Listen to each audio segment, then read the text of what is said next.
Coba kamu bayangkan satu hal. Uang yang kamu pegang sekarang, uang yang kamu transfer, uang yang kamu lihat setiap hari, sebenarnya tidak selalu seperti ini. Dulu, uang bukan angka di layar. Bahkan, dulu, uang bukan kertas. Ratusan tahun lalu, orang tidak punya uang seperti sekarang. Mereka barter, tukar barang dengan barang. Kamu punya beras, ditukar dengan ikan. Kamu punya ayam, ditukar dengan garam. Kedengarannya sederhana, tapi ada satu masalah besar. Bagaimana kalau kebutuhan tidak cocok? Kamu punya beras, tapi orang lain tidak butuh beras. Disitulah manusia mulai mencari solusi. Dan akhirnya mereka menemukan sesuatu yang lebih universal. Emas. Emas tidak bisa dibuat sembarangan. Jumlahnya terbatas. Dan semua orang sepakat emas punya nilai. Dari situlah sistem mulai terbentuk.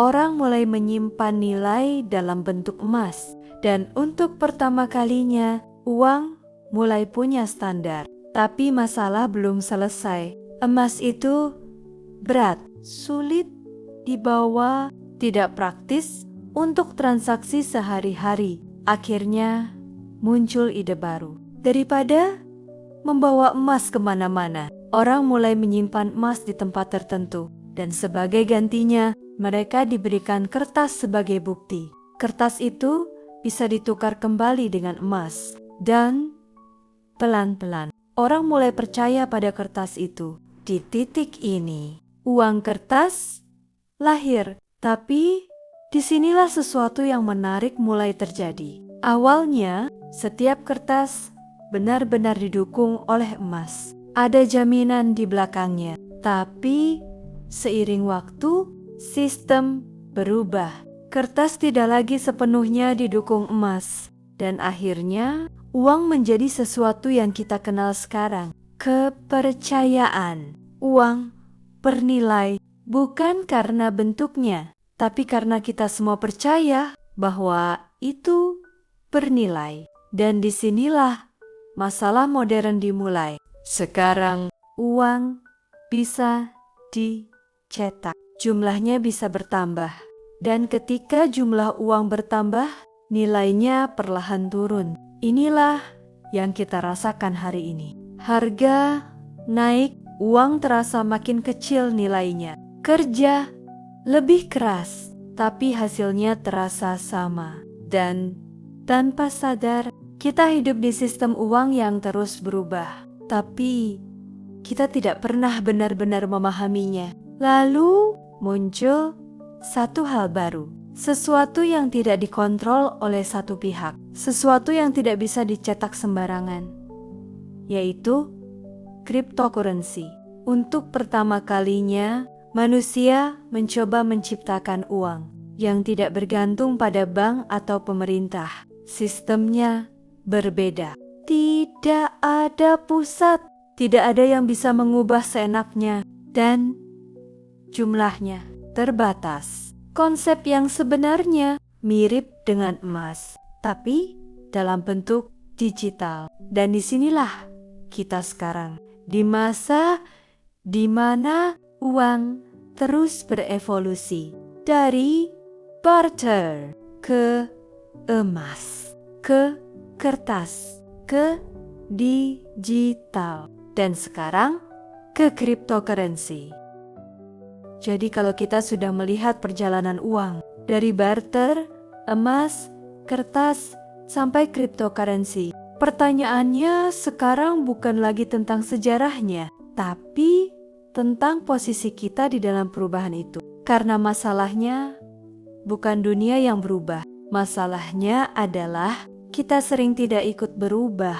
Kalau kamu ingin tidak tertinggal, ada beberapa hal yang perlu mulai kamu lakukan. Bukan sekaligus, tapi pelan-pelan, mulai dari satu hal paling penting. Ubah cara kamu melihat uang. Jangan hanya lihat uang sebagai alat untuk hidup, tapi lihat uang sebagai sistem yang terus berkembang. Karena selama kamu hanya melihat uang sebagai hasil kerja, kamu akan selalu tertinggal dari perubahan yang lebih besar. Lalu mulai biasakan diri untuk bertanya, uang yang kamu gunakan hari ini sebenarnya bekerja seperti apa? Dari mana nilainya berasal? Kenapa nilainya bisa berubah? Kenapa harga bisa naik, tapi uang terasa makin kecil?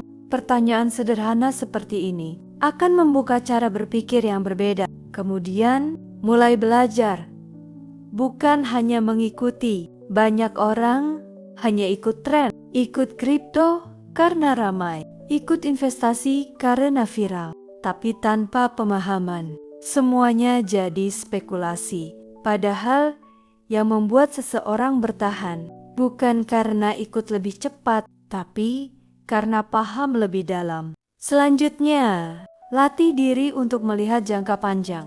Karena perubahan besar tidak terjadi dalam satu hari. Orang yang memahami emas di masa lalu punya keunggulan. Orang yang memahami sistem uang kertas lebih dulu punya keunggulan.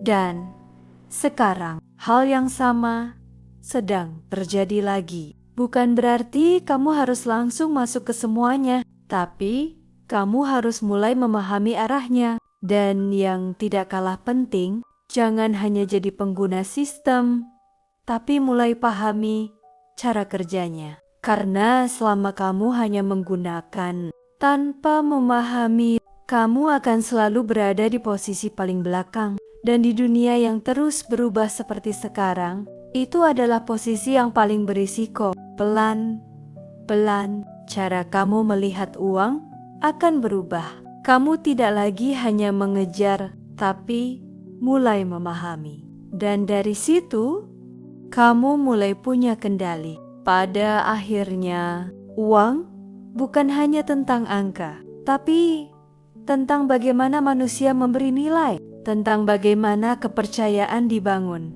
dan tentang bagaimana sistem terus berubah dari waktu ke waktu. Dan mungkin yang membedakan bukan siapa yang paling cepat, tapi siapa yang paling siap memahami perubahan. Karena perubahan itu pasti, tapi kesiapan itu pilihan. Kalau kamu ingin belajar cara berpikir seperti ini tentang uang, sistem, dan arah masa depan, subscribe channel ini dan nyalakan notifikasinya, biar kamu tidak hanya ikut arus perubahan, tapi mulai memahami kemana arahnya. Sampai jumpa di video berikutnya.